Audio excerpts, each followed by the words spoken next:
What's up, boys? 3-in-1 here again, bringing you the Darius matchup guide. I get so many questions on this matchup, and I see other top lane streamers get so many questions about their Darius matchups too.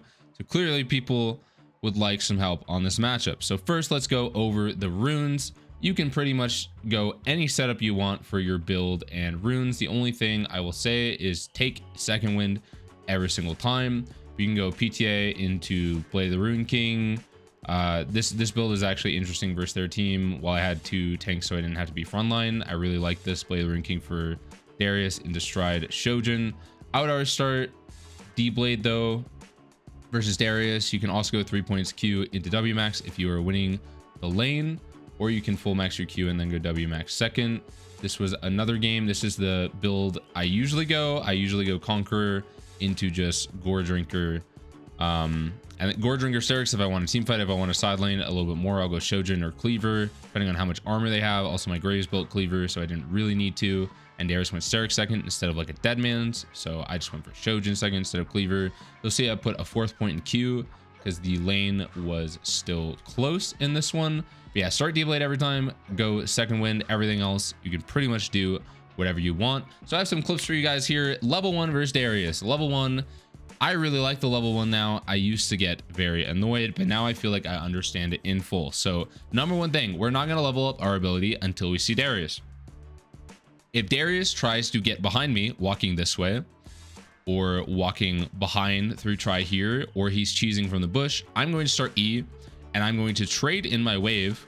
I'm going to auto Darius like twice, and then E away, and then maybe auto him one more time before Eing away again. And this is going to push the wave into me, and he will 2-wave crash. He will over push the wave and 2-wave crash, which will end up being a good situation for us. We can play most of the lane on our level 3 now, and it's pretty good. But you'll see how we handle the level 1. He starts in front of me, so I'm going to start Q, and 90% of the time they will just start in front of you, and 90% of the time they will also start W, at least in high elo. In lower elo they'll start Q a bit more. Q start is also fine. You will also get pushed into Q start, but here is how we're going to play the level 1 versus his W start. We're going to walk away and space our Q, and we're only going to give him his auto attack or his W. Nice little turn by me there. See how he only gets his auto attack here? He doesn't get his auto and his W. You can replay that if you want. I'm going to show some more. This is one where I actually made a Darius rage quit doing the same thing. I also had Scorch Nimbus here, which is pretty fun. Wouldn't entirely recommend it though. Sometimes I'll also just face check this bush with my wave to see if he's here, and then I have my wave to back me up so he can't just all in me. I didn't level anything here. I could have leveled Q. I would have been fine.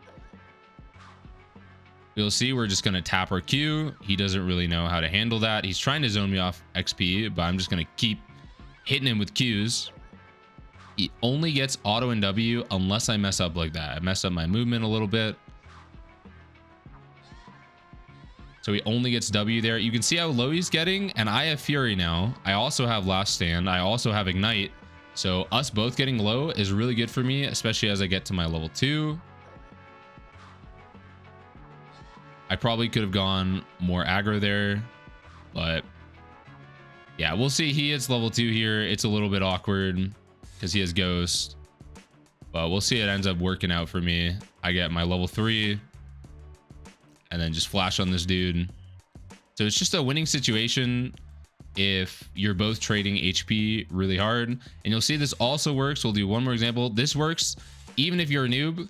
You can pull this off. If I can do it on 140 ping, you can learn it on, and you can mess up one time. You'll see that last example, I messed up and gave him auto W one time. Messing up one time is like kind of fine. This guy actually starts Q. We get an auto Q in. We'll see how it goes when he starts Q. You're able to walk in on it.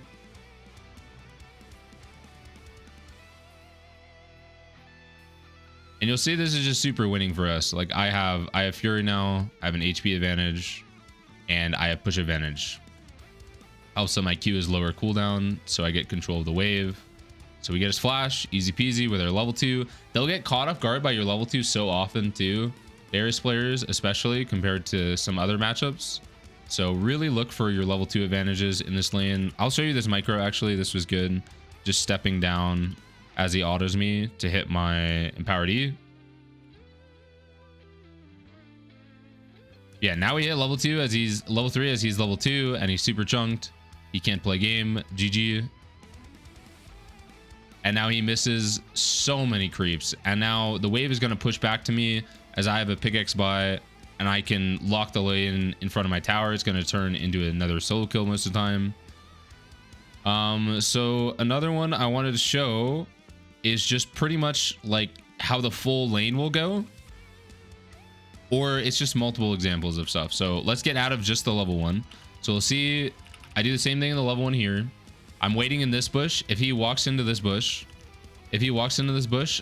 I'm just gonna tap my Q and walk away. We'll take his bone plating, get a small chunk, get some fury.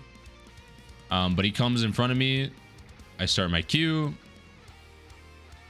We're getting pushed on the wave. Just so much sustain advantage level 1 too. Your Q used to be stronger, so this strategy would have been even better in the past. I didn't know how to space like this in the past though. So I didn't really like this matchup. And I also wouldn't have done E start into baiting him to push. So let's go over this again. So I hit level 2. Actually, let me just show this whole thing. So here I hit level 2. I don't know if he's not expecting me to or what, but I actually saved my W here because I want to save it for if he goes to all in me. I'm just going to save my W and then either W him into empowered Q and kill with ignite, or I'm going to wait all the way for my empowered Q depending on how much I'm kiting, and or non-empowered Q, and then I'll use Q before W and get empowered W, especially if I'm below 50% HP. My Q is going to give 15 fury, and it'll be quite easy. But here we're just going to proc PTA, empowered Q, easy solo kill. He's trying to do way too much. You can see just how strong the Q tapping is, and then the wave is pushing into us. Wave is pushing into us, so I'm just going to leave it. He will lose the maximum amount of creeps this way, and I'm probably not going to get to a pickaxe buy even if I push it. I would need a 4th wave. So we come back in, and then this is something really important that I want to talk about. This is the neutral state of the lane. So this isn't like true neutral. I obviously have like an item lead, an XP lead, a minion lead, but I just want to talk about when both of our cooldowns are up and we're posturing like this, what happens if I do something and how he can respond to it. So a lot of people, they might just dash in here. A good Darius, his response to this is counter. If I just dash in and I try to, you know, like Panther combo, you know, Q auto W and then E out or something like that, or just W him, he can just E me right away, W me, and then Q. And I can't actually dash his Q because I'm slowed by his W and my E speed is really slow. As well as I'll have to use my second E to get on top of him because he slows me and Qs and steps back. I'm out of W range. I'll have to use my second E. And in this situation, I'll be under tower too. But in other situations, if I use both of my mobility and he's full HP, he's just going to all in me with Ghost, you know? But this situation where he Qs and we dash down on it, this is perfect. This is what you want in neutral. You want him to throw his Q out and then dash on him, because then you dodge his Q. So even if he pulls you and keeps you in, he doesn't have a Q to actually respond with anymore, so he's pretty weak. But also I can now empower W him and dash out. I go for an extra auto here because I'm strong. A lot of times you can go for an extra auto too if you're fast, and say I'm in front of him and I dash out of his E range like fast, but in this situation I'm slightly behind, so going for the extra auto is like a bit much if I'm scared of him pulling me, but obviously I'm not in this situation. The other thing in this situation though is if it is a closer situation and you dash behind him like this, dashing behind him like this, or even right on top as he walks forward, it's really easy for him to get an all-in because he will slow you. Like I empower stun him and dash out, but then I'm slowed, right? If he slows me like right as I stun him, then I'm slowed and he will be able to catch up for his E since he was in front of me and walking forward, especially if he has Ghost. So in a long lane, while it's close, this trade is really scary if you don't stay in front of him. So if he doesn't Q in this situation, what we want to do is we want to just walk forward and try to Q tap him. And you'll see me play it out like that a lot of the time, where I'm just, when we're posturing at neutral, I'll try to just keep playing on the Q tap because then I have all my cooldowns up. He has all of his cooldowns up and we can play from there. And if he uses his E while my E and W are still up, then his E is on a very long cooldown and I can abuse that. So here we come back into lane. You want to pull the wave whenever you can. Pull the wave. I'm pulling the wave, setting on my level 6 with a freeze. You saw this in the Aatrox video. If you can pull the wave with a freeze at level 6 and then get a level 6 bait, it's really, really strong.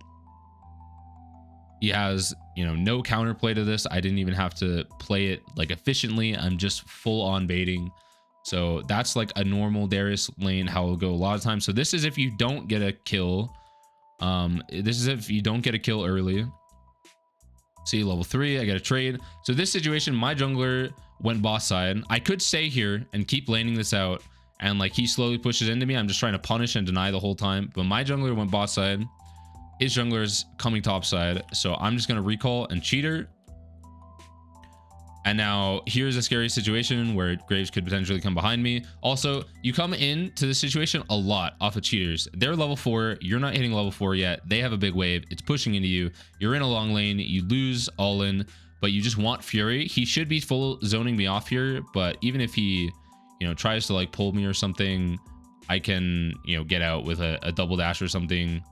Even if he ghosts me, I don't know. It's like probably fine. It might be a bit risky, but he's not doing that, right? I'm able to hit the wave a little bit. I want to trim it and get Fury. That's my goal. So now I can actually hit level 4 in the next wave, and I have some Fury. So I have 20 Fury here, 25 Fury, EQ in the wave. Now I have 50 Fury for my W. So this is a big matchup where you can actually have too much Fury. If I dash in with 50 Fury, I'm not going to be able to Q in the trade, which is pretty tough. Because if I Q right now and then try to dash out, it's just super slow, and I can't empowered Q, right? If I had 50 Fury dashing in, if I empowered Q and then unempowered W, I'm going to get slowed, or I'm going to end up getting pulled. He'll catch up to me, but you'll see I'm actually slightly behind him because he moved forward.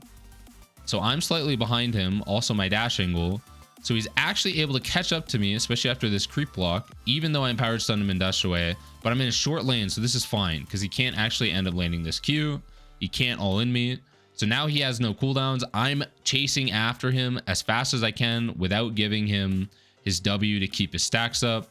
Now I have cooldowns up. Easy kill. I save my ignite to bait his flash. Easy peasy. And now we're in a really, really good situation. I don't remember if this is worth showing. This is just another level 6 all-in. We'll see it all the time. I let him hit me and use all of his cooldowns. Powered Q, level 6, power W, easy kill. So did I have any other clips I want to show? Just him wasting all-in. So this is actually an example where I am behind. He has a better buy than me. He has a minion advantage on me. I do have some Fury, which is great. And I'm fighting in his wave. So he auto W's me and Q's me, or maybe it's just WQ, I'm not sure. And I auto Q him, so it's not a great trade for me, but I get Fury and I get my Q and cooldown fast into the all-in. And now he has no E, so he wasted his E here, and they will do this all the time because they want to extend the trade and get their stacks. But now he has no E, so how does he play this out, right? He can't really do anything because I just dash in on his Qs.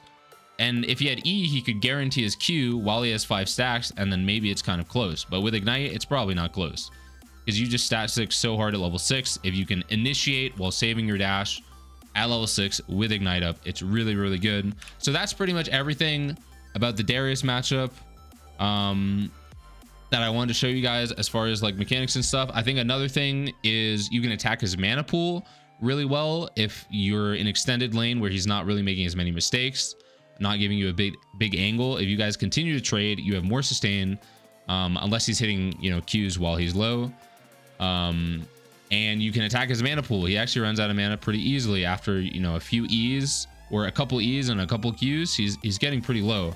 Another thing is, remember, the long lane is scary. Be very careful with how you use your E and W there. You can pretty much just avoid playing in the long lane at all if you want in this lane. But track summoner spells religiously, especially if you're not in a short lane anymore. If you're pushing out to midway point or long lane, if he has summoner spell advantage on you, consider sacking the whole wave. It is very scary if you don't have flash or ignite and he just has, say, ghost. It is a very big deal. He can run you down the lane to land his pull on you and extend the whole extend to an all-in, which he can win while you don't have ignite, especially if you don't have ult. So play around your ults, play around ignite, play around summoner spells. If he has flash advantage or ghost advantage at any point, it's very scary. If you have flash advantage, it's a really big deal because you can flash in on his Q every single time. Again, if he EQs, you can't even flash in on it. If he EWQs, you can't E in on it because your dash is too slow. But if he EQs, you can't flash in on it either. So a lot of Darius players will do that when they get like 5 stacks, EQ you while you don't have flash, and they're guaranteed to hit it. Or even if you do have flash, they'll just EQ you, so you can't flash in on it. And then the other thing is after lane, Darius is much stronger 1v1. You have to be decently far ahead to be able to just 1v1 him from full HP. If you guys are on, you know, even items or you're 1.5 items to his 1 item, it's kind of hard. Maybe you can do it if you have ignite, but yeah, it can be hard to just stat stick him, but you should be able to trade and disengage the same way with Empower W into dash away or double dash away. Be careful of his ghost. Even if he ghosts on you at that point, your cooldowns are short enough where you get them back up while he's like chasing up to you, so it can be fine. But there was one more thing. Oh, if you're full AD, you can just stat stick him and kill him if you're full AD. You might, if he goes like armor second, you might have to wait for, you know, your last whisper if you're building that, or a full cleaver. 2v2s should be super winning if you can focus down the Darius. But that's pretty much everything for the Darius lane, guys. Hit all the key points I wanted to hit. Thank you guys for watching. Next video is hopefully the Garen matchup. A lot of people struggle with that one, but also a very good matchup. Darius and Garen don't land on my 5 fathers of Renekton list. So yeah, hope you guys enjoyed this video, and I'll catch you next time. Bye bye.